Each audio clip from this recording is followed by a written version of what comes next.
mysterious skulls.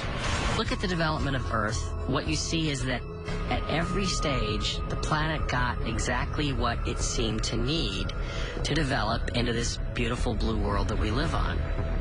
When we needed oxygen, there was bacteria introduced into the ecosystem that actually sucked up carbon dioxide and methane gas and pumped out oxygen. We're looking at what Mars is, and we're thinking of trying to build an atmosphere and everything else. And the first question you'd have to ask yourself is, did extraterrestrials come here and do the same thing? But how did our planet, that was once devoid of oxygen, turn into the lush green world we know today? Scientists have struggled for years to discover just how Earth became habitable. There's always been a problem about life on Earth. Did it actually start here on Earth or come here from somewhere else? There's no known transition from non-life to life that we can all agree on. Seeing as we don't know how life began, it's up for grabs. But we know on Earth, it was microbes that made the oxygen atmosphere.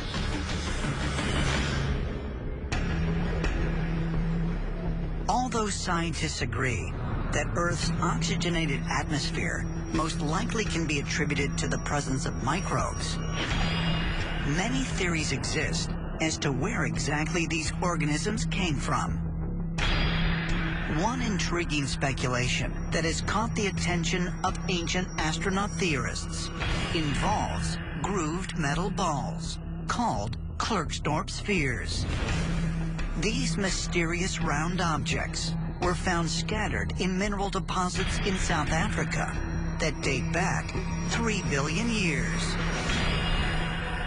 There are people that argue that these spheres are natural, but there's really no natural objects that bear any resemblance to them at all.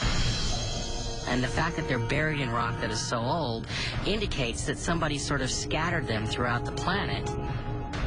They appear to be metallic, constructed spheres in which you could have placed bacterial life that would definitely have been able to then spill out into the ecosystem, multiply, divide, and change the environment, exactly as we're proposing to do on the planet Mars. We might say that this is just a natural occurring thing on Earth, but this may be evidence that Earth was seeded by some kind of bacteria or microbes brought here. And what we have today has been purposely created by beings with tremendous powers and knowledge.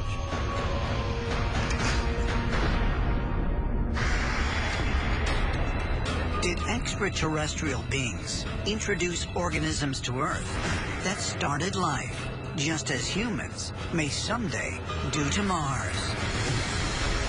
If so, could our ancestral origin actually come from another planet in the galaxy? The answer may be right in front of us, lying within the physiology of our own bodies.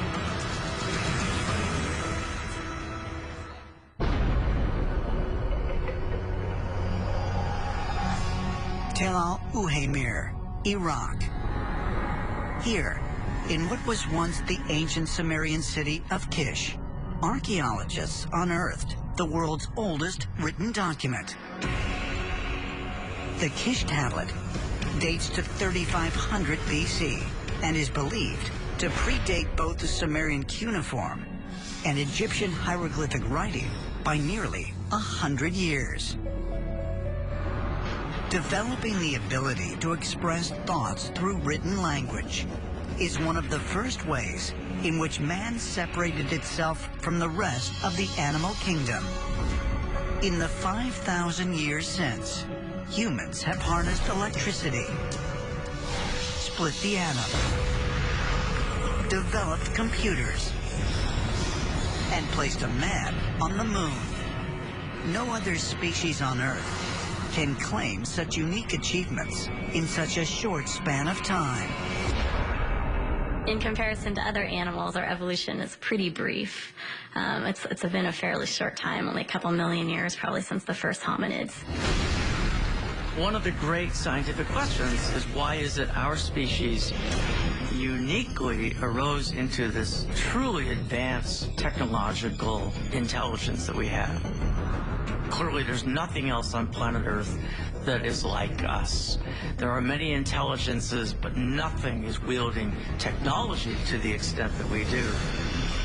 If we just had to sort of go back to the jungle, the proverbial jungle, and just survive, most of us wouldn't really live for very long. Human beings, apart from their intelligence, really are not very well suited to occupying a wide range of environments. In addition to our incredible intelligence, biologists have also noted contrasts between human physiology and other animals. Compared to other animals, I think we're a little odd. A baby horse is born, for instance, it's able to walk around and do its own thing, like, immediately. The same is certainly not true of a human infant. We're pretty helpless. We're born before we're quite neurologically equipped. There are many vulnerabilities which go alongside our much vaunted intelligence. We became bipeds, and that freed up our forelimbs to be able to manipulate objects, make tools, and so on. But it comes at a price, because we've got these back problems. Lower back pain is something that is virtually unknown in other primate species, whereas it's something that is very common in contemporary humans. In 2013, ecologist Dr. Ellis Silver set forth in his book, Humans Are Not From Earth, a possible theory to explain why humans seem so evolutionarily unsuited to the planet. Dr. Ellis Silver developed an idea that perhaps the human race did not actually naturally evolve here on the Earth, but somewhere else. Silver's book raises a lot of very provocative and intriguing questions. For example, why is it that we get cataracts from the sun? Why is it that the sun seems to hurt us if we go out for too long? So Dr. Silver suggests that we might have come from a planet with different solar exposure. We also have 223 genes that appear in human DNA that do not appear in any other species on Earth, suggesting again that there's something unusual about us.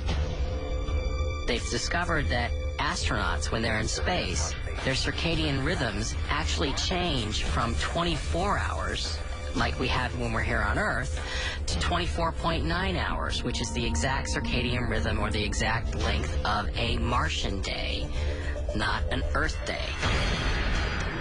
The patterns of who we are as human beings doesn't fit into some of the other creatures that are on this planet. Dr. Silver, his theory was that we were either brought here or seeded here, but clearly of an extraterrestrial origin. We are, in a sense, transplanted here from some other solar system. And Neanderthals were already here, and we are a crossbred, part alien race that's part Neanderthal and part extraterrestrial. Might Dr. Silver's observations of human physiology be proof that we are a hybrid species, one whose origin comes from a celestial place? Ancient astronaut theorists say yes, and claim further evidence can be found in the narratives of numerous religions. Brigham Young, one of the most important leaders of the Mormon religion, proposed that the biblical Adam was not created on Earth, but was born to parents on another world, and then was brought to our planet. In the Zohar, the primary text of Jewish mysticism, a similar story is told. Adam actually had parents, a mother and a father, and that God took Adam from whatever place that he came from. We don't understand what that is, another dimension, another world. We don't know. We are half physical, and we are half something much greater, celestial, Extraterrestrial? Divine? According to the ancient astronaut theory, we were created in the image of the gods. And those stories are reflected in all of our ancient legends. For example, the Native American culture clearly states that our entire planet was seeded. In the ancient American world, part of their core belief system is that they may not have originated on Earth. We know that the Hopi, for example, believed that they were brought to the Earth by star people from the Orion system. Is it really possible that our origins are not entirely from this planet? And if so, does this explain why we are drawn to the search for another Earth? Perhaps the answers lie in ancient tales told across the world of a paradise lost forever. In October of 2018, the James Webb Space Telescope, the most powerful telescope ever built, will take its place in the cosmos, nearly 1 million miles from Earth. It is just the latest tool in our endless pursuit of locating another habitable planet. Since Galileo Galilei first aimed a telescope skyward in 1609, billions of dollars and countless resources have been spent on humanity's search for another Earth. It is more than a search for intelligent life in the universe. The quest to explore the universe is nothing less than our longing for transcendence. It is a search for meaning. It is a search for what is beyond our understanding. Could there also be a yearning and a longing for some other planet that we came from? And so when we look up at the stars, there's this genetic beckoning that we feel to want to explore, to want to find out what happened to us. How did we end up here? Is it possible that our attempt to locate life on other planets is in fact a quest to locate our extraterrestrial origins, as ancient astronaut theorists propose? If so, is this drive deeply ingrained in our genetic memory? In many ways, it's like finding the Garden of Eden, where we came from. And perhaps the Garden of Eden was on another planet. And this is part of our own DNA to find out where we came from. The tale of a lost paradise is among the most enduring myths in the world. Celtic legends speak of the mysterious island of Avalon that required supernatural transport to visit. The Buddhist and Hindu traditions tell of the forbidden land of Shambhala. And in the Taoist tradition, they refer to various celestial paradises where the immortals reside. In the Taoist tradition, there's a belief that immortals who ascend to these paradises and to heavens, they can actually be demoted for bad behavior or misconduct and banished. And when they are banished typically back to Earth. Might the cross-cultural stories of a utopian world be not mythology, but actual history? Could these stories be evidence that life came to Earth from another planet? Ancient astronaut theorists say yes, and suggest that further proof may be found in the historical records of a tiny farming town in England. Woolpit Village, the 12th century AD. Two small children mysteriously appear near the opening of a cave. A boy and a girl speaking in a language that is indecipherable. But even more odd, their skin is green. farmers in the area who were harvesting vegetables came upon these two children. Their skin was green, and their clothing was said to be made of a strange fabric. It was a fabric unfamiliar to the people who were describing them. The children are immediately whisked off and put into isolation from the rest of the village for several days because no one is sure if they're actually human. The children said that they came from the land of St. Martin, a land that was in many ways much like Earth. They described the place that they came from as not being as bright as our land is. There was no bright sun, there was no dark night, but it was a sort of twilight land with the sky the color of early evening. Prominent 12th century historian William of Newburgh included a detailed account of the Green Children in his major work, History of English Affairs. He noted that they eventually acclimated to their new environment. The children gradually became part of the community. The boy, the younger of the two children, died, but the girl survived, and there's some serious tracking of her descendants, indicating that she is a real person in history. Many theories have been proposed as to where exactly these children came from. The most popular theory seems to be that they came from another planet. A planet with a different type of orbit, a planet that was not exposed to the sun. Does the well-documented account of the Green Children of Woolpit give credence to the existence of another inhabited world separate from our own?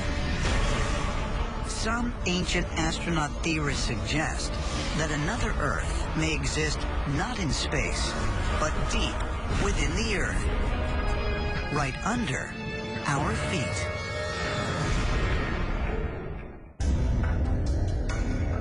June 13th, 2014. Scientists researching the Earth's mantle announce that they have found what they believe to be a vast body of water, 3 times the volume of all of our oceans combined, contained within a mineral layer 400 miles inside the Earth. The discovery shakes the foundation of what scientists and scholars thought they knew about the ground under our feet. We have just scratched the surface of the Earth. We drilled down like 8 miles, and we had to stop because it got too hot. Out of 4,000 miles, basically, to the core of the Earth, we went down 8. That's nothing. We have more than 70 active space programs right now. We can tell you more about the surface of the moon than we can the surface underneath our own oceans. Our scientific understanding of the internal structure of the Earth is primarily based on observations of seismic waves generated during earthquakes and knowledge of Earth's gravitation field. Since we have not actually drilled down far enough to confirm these findings, could it be that we may be wrong about the composition of our own Earth? Some ancient astronaut theorists say yes, and suggest that according to our earliest mythologies, an other Earth might not be found in the heavens, but deep within our own planet. One of the most consistent themes that we find in ancient cultures when we travel around the world is the idea that there is another world, another Earth inside of the planet. One of those is the Maya tradition. They have a holy book called the Popol Vuh. Inside this book, it talks about 2 twin boys that came up out of the Earth and were actually the first humans on the planet. And to this day, they still believe that life force comes from inside the planet, not from outside in heaven. The Mayans have this, the Tibetans have this, the Hopi Indians have this. Within Buddhism, there's stories of a place called Agartha, or Agarthi, which is an inner world, and it's inhabited too by people, and that they are an advanced race, and even that they have trains and vehicles that are moving through this inner earth.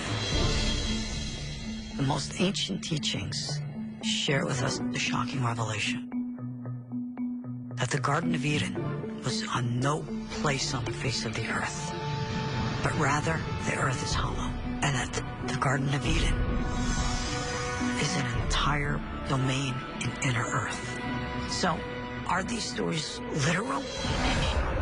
There are those who believe that they are. Is it possible that an other Earth can be located within the confines of our own planet? Historically, underground realms were not relegated to mere mythology. Well-respected scientists and mathematicians have long speculated about a theory that became known as Hollow Earth. The scientist Edmund Halley is most famous for Halley's Comet. He was also very interested in the Earth, and one of the challenges was trying to figure out what was the real structure of the inside of the Earth. He had a fascinating theory of not just a hollow Earth, but an Earth with multiple layers, and many different atmospheres with many different layers of land and Earth circling and being concentric as you went towards the center. 75 years later, 18th century mathematician Leonhard Euler put forth his own hollow Earth theory with no concentric shells and a sun at the center spanning 600 miles. Euler was a gifted mathematician. He developed this idea that the planet Earth is not only hollow, but the poles are actually thinned. And there are actually entrances into the inner core at the north and south poles of the Earth. He imagined that there were advanced civilizations living inside the planet. Ideas of an occupied hollow Earth would be revisited nearly 2 centuries later in 1947, when famous polar explorer Admiral Richard Byrd flew reconnaissance missions over the North Pole. Byrd allegedly reported in his private journal about a mysterious land beyond the North Pole, which he called the center of the great unknown. Admiral Richard Byrd was able to fly to the North Pole and back and recorded flying over lush green areas where none should have been. And then 3 years later, he flew over the South Pole. It's rumored that when Admiral Byrd's task force actually got to Antarctica, that one of the first things they discovered was an entrance into a hollow Earth civilization that was populated by very, very advanced beings. Admiral Byrd made a lot of unusual statements, including talking about what he called a new kind of craft that could fly from pole to pole. This was reported in newspapers in Chile and Argentina, and ultimately in English papers too. And when Byrd got back to the United States, he was brought back to Washington, where he was questioned very heavily about his statements. And allegedly he was told to stop talking about this. Is it possible that entrances to another world can be found at the Earth's poles? And if so, did Admiral Byrd actually pass through one of them? According to some ancient astronaut theorists, such gateways do exist. But rather than leading to inner Earth, they may be portals to another dimension.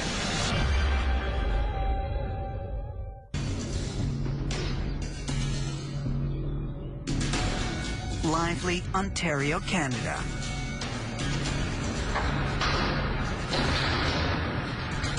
Just over 1 mile deep underground is one of the most isolated physics labs in the world.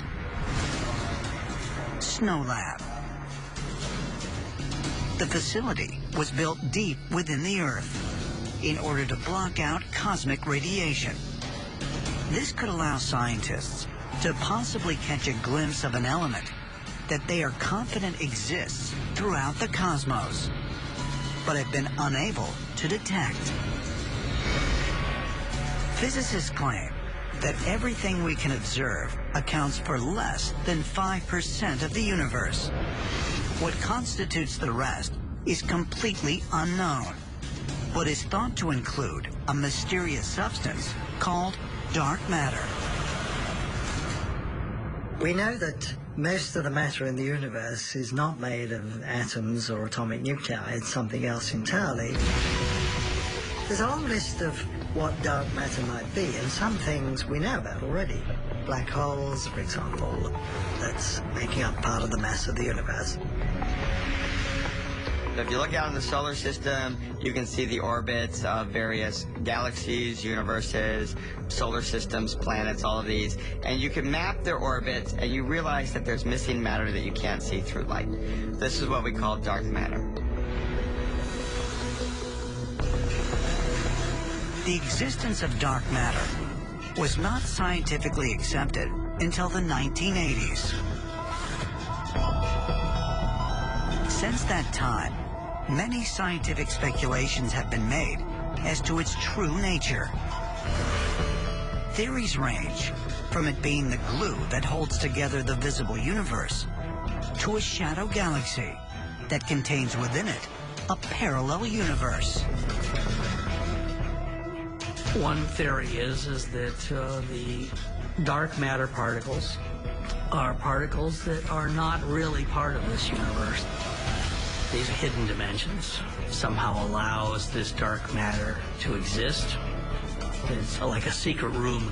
You own a big mansion and it turns out there's a secret room in it and you just don't know where it is.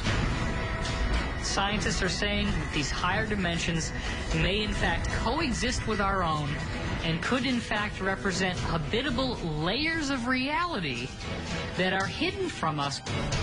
A world that is outside of our physical ability to measure, but that has people living in it, and those people could be coming and going to our reality all the time.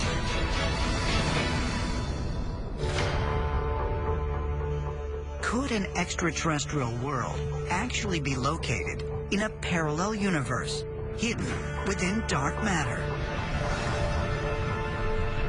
If so, might our current scientific exploration of dark matter lead us to discover that we are not alone in the cosmos?